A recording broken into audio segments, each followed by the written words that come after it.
We're all worthy of whatever we choose to be worthy of. If we continue to choose that we're not worthy, then we're going to attract unworthy things. But when we shift our mentality to an abundance mindset, we start to develop a deeper sense.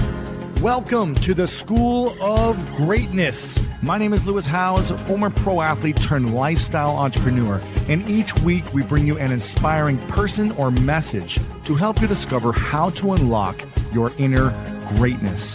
Thanks for spending some time with me today. Now let the class begin.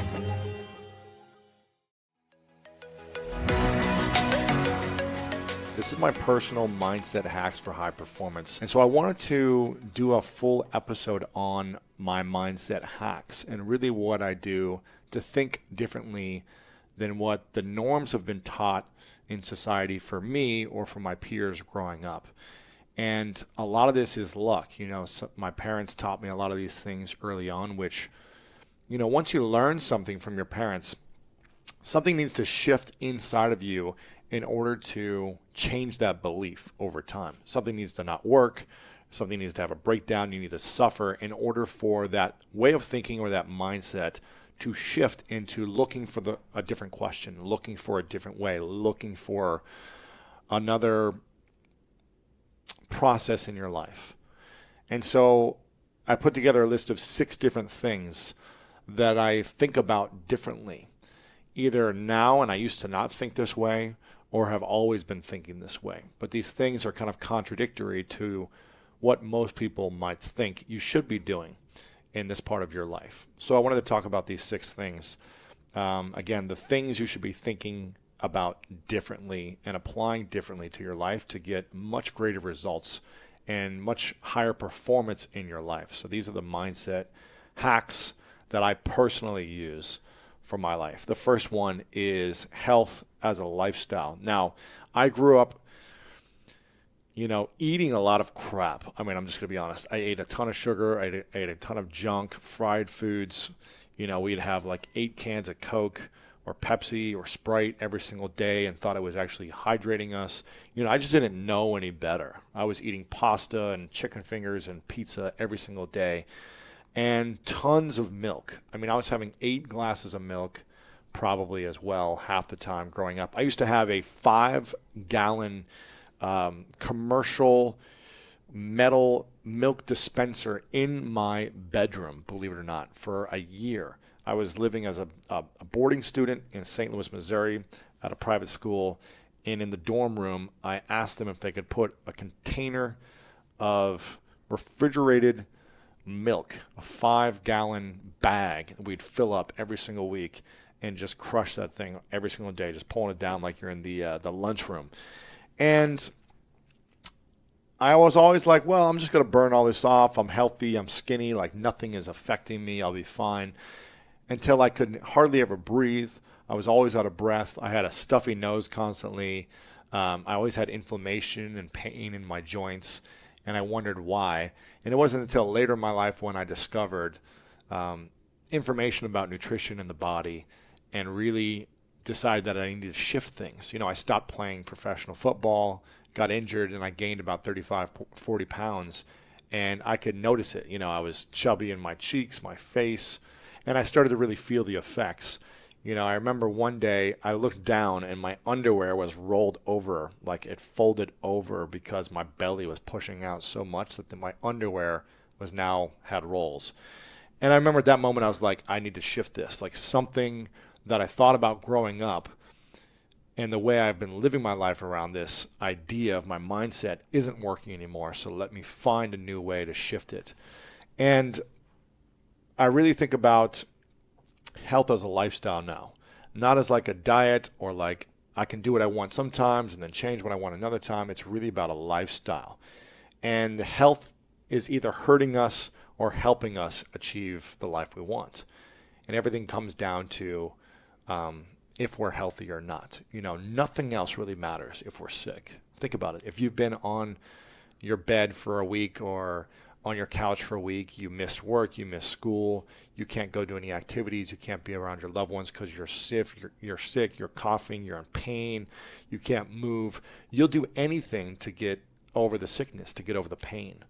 And sometimes when we get out of the sickness, we go back into our old ways of routines, which get us back to being sick again, needing to be on medications, needing to be having low energy throughout the day, always being behind. Your health is either hurting or helping your dreams. And I learned this about, I don't know, almost 8 years ago, 7 or 8 years ago, when I really started to dive into educating myself on nutrition and lifestyle, living it like a lifestyle. It's very challenging to break a habit. For 25, 27 years, I just ate sugar every single day. I would have candy bars just for lunch. I would have 6 candy bars and call it a meal. Snickers, there's got some protein in there, some peanut butter, right? I was just like, this thing's all good for me. And I was addicted to the sugar. And still today, it's an addiction of I crave it all the time. But when I shift my mindset around this is either helping or hurting me for a greater purpose in my life, for a greater vision in my life, when I shift the mindset and think of something bigger than the pleasure of right now, of having that sugar rush or sugar high or whatever it may be, and I shift it towards the mind of the future, the mind of something greater that I'm thinking about, of something I want to achieve, or how I want to show up for people, or how I want to inspire people, or how I want to live a long time pain-free so that I can do the things I love. When I start to put my attention on my dreams and aspirations, then my mindset is able to push through any of the desires of wanting to have bad food, because I know it will hurt me in the long run. And listen, I'm a human being, so I'll still have desserts and things that I like every now and then, but it's a conscious decision to eat more mindfully and to eat with responsibility. It's about the mindfulness of eating what I'm eating, whether it's meat or plant-based or whatever it may be, but being very intentional and mindful of where my food is from, making sure it's organic, it's grass-fed, all those different things. And not just abusing food, not abusing food as a crutch for something emotionally that I'm missing out on. And that's really where it comes from. Is food something that's supporting to fuel my dreams and something that I can also still enjoy the richness of food and life? Or is it something to mask a pain or a deeper sense of feeling not desired or not worthy or not accepted or anything else I might be missing out on? And if we're eating from a sense of lack, of pain, of suffering, then that's not the right mindset to have with our food, with the way we move. So for me, it's hard to stay focused on this lifestyle unless I create structure. So the mindset is one thing, understanding why I'm having a healthy lifestyle. But structure is the second thing, because it's hard to follow through on any of this. So I really schedule it out, 6 a.m. workouts. I get it done first thing in the morning. It is not fun. It sucks. I don't like waking up at 5:30 and going to the gym. I went this morning and I was like, man, I'm really tired. I don't want to do this. But at the end, I felt so much stronger, so much more confident, so much more capable of taking on anything else throughout the day. And the more you do this, every single time you do this and follow through on an action you commit to, your mind gets stronger. Your confidence grows. And the belief you have in yourself and your abilities continue to grow. So all these things play hand in hand. It's about the lifestyle. Doing things you don't want to do today to create a greater tomorrow is what I'm always focusing on. And it pays off. It always pays off when you do those things. That's the first thing. Health as a lifestyle. Second thing, personal mindset hack for high performance. The second thing is time. Now, this is something interesting. My dad, when growing up, we wouldn't celebrate birthdays, and I've told this story a bunch, but he never wore a watch, but he was always on time. And he always lived with a sense of urgency and passion towards the meetings he was going to, the actions he was taking. He had a sense of urgency for his life. And I think growing up, I was always amazed by this. And I would ask my dad, why don't we celebrate birthdays? And he said, I never want you to focus on your age or time as a limiting factor towards your life and your dreams. So many people focus on their age and say that they're too young to achieve what they want, or they're too young, they're not capable of being a great athlete at that age, or a great musician, or a great doctor at that age. Or some people go through life saying, I'm too old to try this now. My time is past. Time is gone. I can't learn this. I'm too old to pursue my dream now. And they limit themselves with the mindset, the way they think about time and their age. And I'm always living in urgency, but I'm not focusing on my age as much. I just hit 35 and it kind of hit me where I was like, man, I'm getting closer to 40 now. And I had to stop myself and stop, focusing on the age or the number, and focus more on just living life with urgency, no matter what. What urgency at 15, at 25, 35, 55, 85. Just always living with urgency, not saying, well, I've got all the time in the world. You might have a lot of time. You might be around for another 50, 70, 100 years. You might, or it might be all over today. And I think about my last moment. If I got to reflect before I knew I was going to pass away on my last moments and ask myself the question, did you at least go for everything you wanted to go for? Did you at least attempt it and give your best effort towards everything that you wanted to try and explore during this lifetime? And if I can answer that question in a positive manner, then I feel like I lived a life of something meaningful and rewarding, and something that I could be proud of personally. Now, I may never achieve certain things that I set out to achieve, but as long as I know that I went for it and I pursued it. Like, I've been on the pursuit of playing in the Olympics for the last 7-8 years now. We still haven't qualified as a USA national handball team, but I've been giving an incredible effort, right? And I may never make it. I may, maybe I won't. And as long as I know that I gave my full effort and I went as long as I could, and I still had passion for it, and I still went for it, and I still cared about it, or I stop when I don't care anymore, then at least I know I gave it an incredible effort, and I can be at peace within myself, understanding that sense of time and urgency. Don't live thinking you have tons of time, even if you might have that.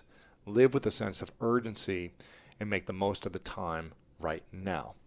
That's the second mindset hack and belief. The third one, self-doubt and victim mentality. One of the things, the mindset hack, my parents always believed in having self-worth, having that self-worth.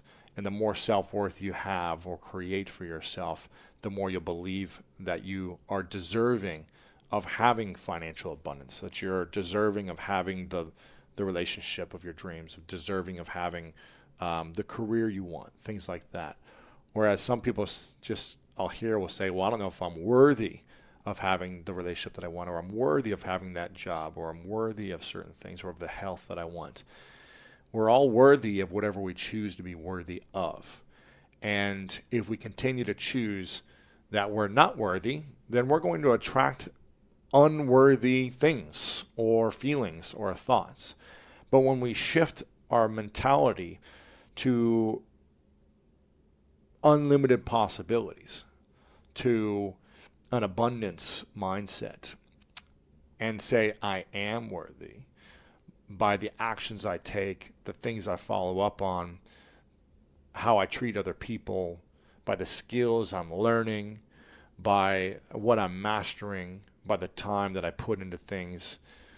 When we continue to show up in certain ways, we start to develop a deeper sense of self-worth. And that self-worth creates an abundance mindset that you have confidence in yourself, that you can create the things you want, and you can attract the things you want, the people you want in your life, the finances you want in your life, the meaningful work you want in your life, things like that. So, one of the big questions is, why am I here? Something we probably have all thought about at some point. Why am I here? What's the point of all this? Is this real? Am I real? Am I a mistake? Am I supposed to be here? Did my parents mean to have me, or was I an accident? And I think a lot of us, if we don't figure out what that answer is. We live in self-doubt and we live in victim mentality. Honestly, who knows what the answer is?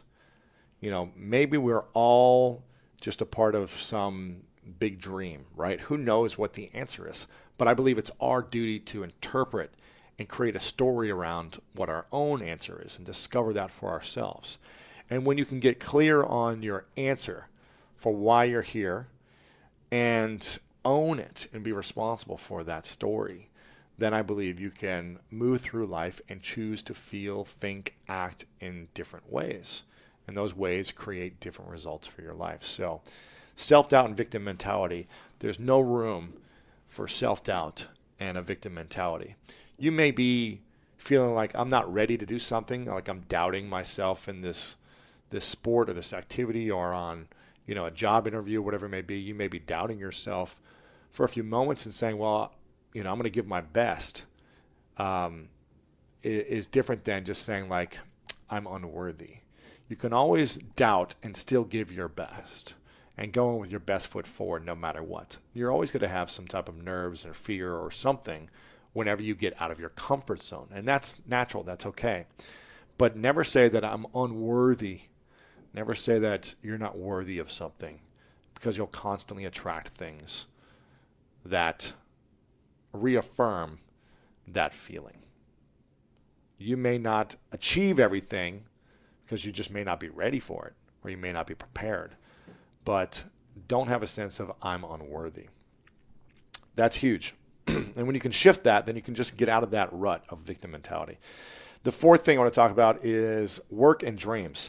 Now, a lot of people tell me that they ended up doing things that their parents wanted them to do, that their teachers wanted them to do.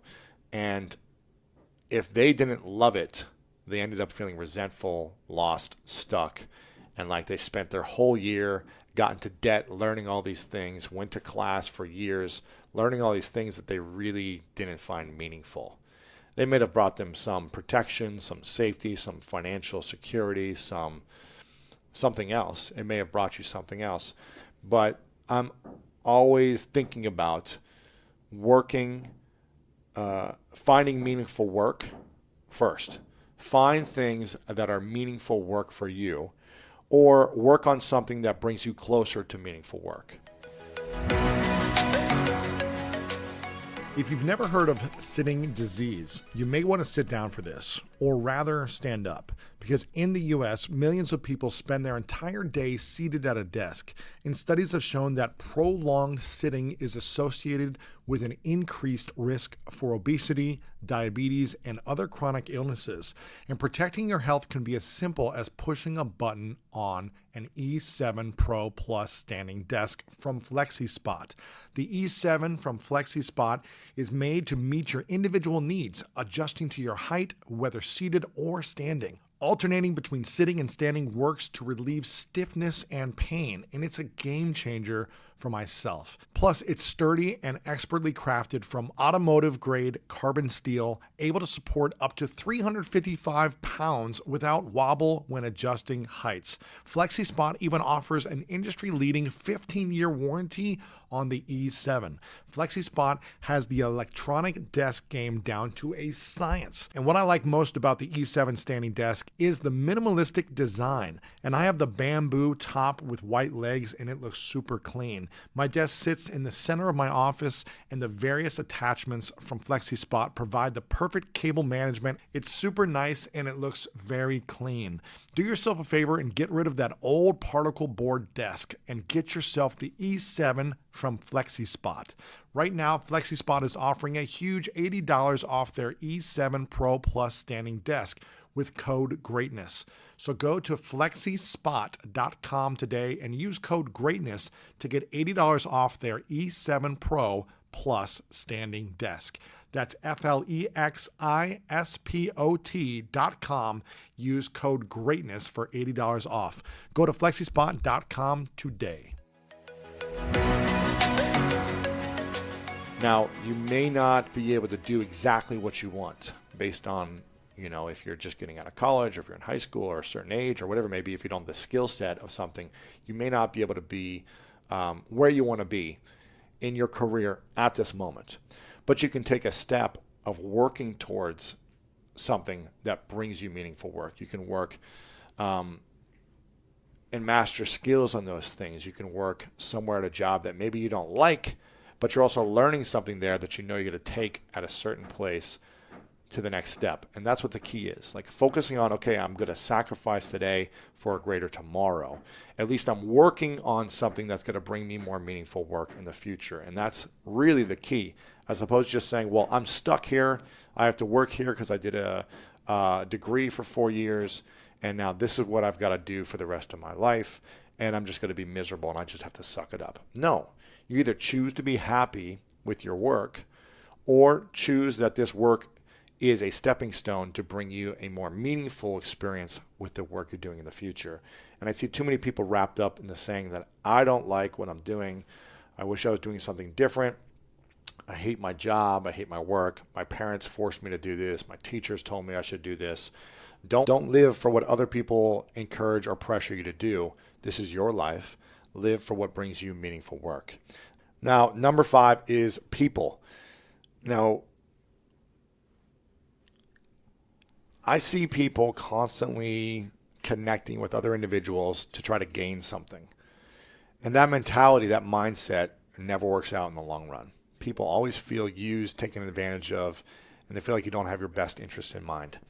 So you really want to connect to the heart, not the head, when it comes to people, whether it be in relationships, intimate, professional, family. Connect to the heart, not to the head. And don't look for something to gain, look for something to give. A lot of people ask me, well, Lewis, how did you get all these incredible people on your podcast? How do you interview all these influencers and celebrities and billionaires? How do you get them to say yes and to meet with you so you can ask them these questions? Or how do you, have the relationships that you do have and just have those friendships that you have? How did you develop that? And I always give the answer, I've always made it about them and connecting to what their biggest desires are, their biggest needs are, their biggest passions are, and focused on them, not focused on what I can gain from these individuals. And I think that's where a lot of people have this mentality of like, I need to achieve results right now in my career, so I got to go meet the person and have them give me a job. I need to go meet this person and have them invest in my company. I need to go meet this person and have them promote me and market me on social media and share it out to their email list so I can make money now. I get it. You have an agenda that you want to create something in your life. But if you connect with people with an agenda, they're never going to want to support you in your life. You may get something really quick and then hurt the relationship forever. So you got to lead with the heart, lead with how can I serve you first, lead with how can I add value to your life, whether it's just hanging out and not bugging people or just like asking interesting questions or just being a good human being. So focus on giving, focus on service when it comes to people. Don't focus on what can I gain from this person. How can I give? How can I give more?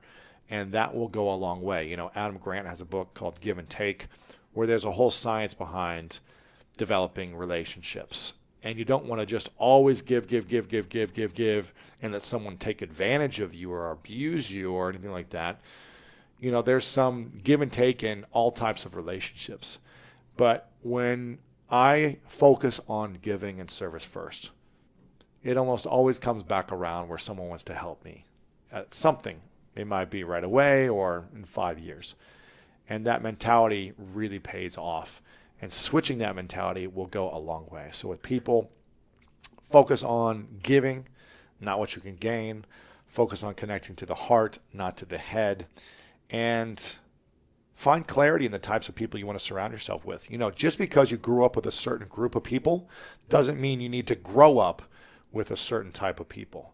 You can let those individuals go that you grew up with and grow into greater relationships for your now and for your future. Just because you were childhood friends with someone and felt like you owe someone time and energy because you spent 20 years with them, if they are not willing to change or evolve or grow or shift in certain ways and it's affecting you negatively, and you've communicated with them clearly a number of times, you're not just abandoning them, but you've communicated a number of times how you'd like the relationship to grow and evolve. And if they don't want to grow with you, then you don't have to be forced to constantly hang out with that same person every Saturday afternoon for 6 hours and doing things you don't want to do. You can grow into a different person with different people around you, and that's okay. And the last thing that I'll talk about from my personal mindset hack for higher performance is around money. Money seems to be something that a lot of people struggle with. It's something I struggle with my entire life because I grew up without money. We grew up on the lower spectrum of the finances in our neighborhood, and in America we were on the lower end. We didn't have an abundance of money, and there was definitely this feeling of scarcity, and we weren't living with much. It was very much a month-to-month type of feeling growing up. And so I always had this fear around money, like I was always going to be broke or I was never going to have enough. And that mentality is hard to get out of. I get it. If you're in that mentality right now, I definitely feel for you, because it is one of the scariest things to feel like, how am I going to pay my bills this month or next month, or I don't know what's going to happen in the next few months. No one wants to feel homeless. No one wants to feel like they can't earn a living and pay for the things to get people by. So I get it, and I feel for that because 10 years ago, that's how I was feeling. And something I started to shift around. One of my mentors, Chris Hawker, said, money will come to you when you're ready for it. And I remember thinking at the time, man, I'm really ready for money to come to me right now. Like, I could use this money right now. So I'm ready for it. Come on, money. And it wasn't until later when it made sense, because I wasn't ready to manage money. I wasn't ready to take it on emotionally. If I'd gotten a big check or something, I would have probably blown it in the wrong ways. And you see that sometimes with lottery winners, right? Almost 95% or more blow $100 million. And if we're not ready to manage it, or if we don't learn quickly how to manage it, then that money is probably going to consume us because our mindset is not ready for that amount of wealth. So what I think about is living for today while you invest in tomorrow. Living for today while you invest in tomorrow. I am constantly investing and putting away money for tomorrow. I'm investing in different investments in general. I'm investing in myself. I'm putting money into learning new skills, into education, into relationships, into my business, into creating new projects. I'm investing. I'm living for today while I'm also investing today for a greater tomorrow. And I've met so many people over the years that just live and spend for today and this month. They just think money's going to keep coming in all the time. And so they overspend and live just for today and don't put anything away or very little away for tomorrow. Whereas I'm thinking, how can I live on less now? I already have a lot of nice things. I don't need to buy more things. I don't need, fancy watches or necklaces or tons of crazy clothes or whatever it may be. I'm already living an amazing life. I already have so much. So let me put a majority of my money away for investing for my future. Again, in investments that grow for me. When you invest in the right things, your money is like saying, hey, Lewis, I'm the money you put away a few years ago. And what I'm going to do right now is I'm going to go to a 9-to-5 job for you. Every day I'm going to show up and I'm going to make $100 an hour, $500 an hour, $1,000 an hour. And you don't ever have to show up to this job because I'm going to show up for you. And this money is just going to keep growing in your bank account. You're just going to keep getting paid every single day for as long as you live. Your money is just going to keep getting paid from this other job. That job is called an investment. When you put money away now for tomorrow, your money is going to work for you. It's going to go to a job and earn you a return every single day. And when you think of that, and the more money you put away now, it's like your money is multiplying into more employees for you. And they're all going out to a job every single day. And their job is to make you more money. And when you have that mentality and you start to shift it and say, okay, I'm going to put more away today to invest in my future so that I have multiple jobs out there that are earning income for me. And it all comes back to one person, me. That is a powerful way of thinking. We can live on a lot less than we think. We don't need all these fancy things. And if you invest now for a greater tomorrow, you'll be able to enjoy those things later if you want. But they don't bring us a lot of fulfillment anyway. Create an environment and have things you like, things like that. But you don't need to spend so much right now to bring you joy and happiness. Spend to have a nice, comfortable life that you enjoy and have fun with. And that's what it's all about. Invest in skills, invest in learning, invest your money so it works for you. Again, shift the mindset around money. These are 6 things that I came up with that I thought, maybe they would be helpful for you. I'd love to know which of the 6 you enjoyed the most. Feel free to leave a comment if you're watching on YouTube. If you're listening on the audio, leave a comment on my Instagram page @LewisHowes and let me know, because when we shift our mindset to work for us as opposed to working against us, we start to create a lot more magic in our life. And I thought this could be a powerful episode, solo episode and round to connect with all of you on just a few of the things that I think about a little bit differently than a lot of people that I talk to, and a few of these things that work for me. I'm constantly looking for new ways to hack the way I think and my mindset to continue to grow. So if you have any ideas, feel free to share with me again in the comments. I'd love to hear your mindset hacks as well to create more abundance and high performance for you. Other than that, hope you have a great one. See you next time. I hope you enjoyed today's episode and it inspired you on your journey towards greatness. Make sure to check out the show notes in the description for a full rundown of today's episode with all the important links. And if you want weekly exclusive bonus episodes with me personally, as well as ad-free listening, then make sure to subscribe to our Greatness Plus channel exclusively on Apple Podcasts. Share this with a friend on social media and leave us a review on Apple Podcasts as well. Let me know what you enjoyed about this episode in that review. I really love hearing feedback from you, and it helps us figure out how we can support and serve you moving forward. And I want to remind you, if no one has told you lately, that you are loved, you are worthy, and you matter. And now it's time to go out there and do something great.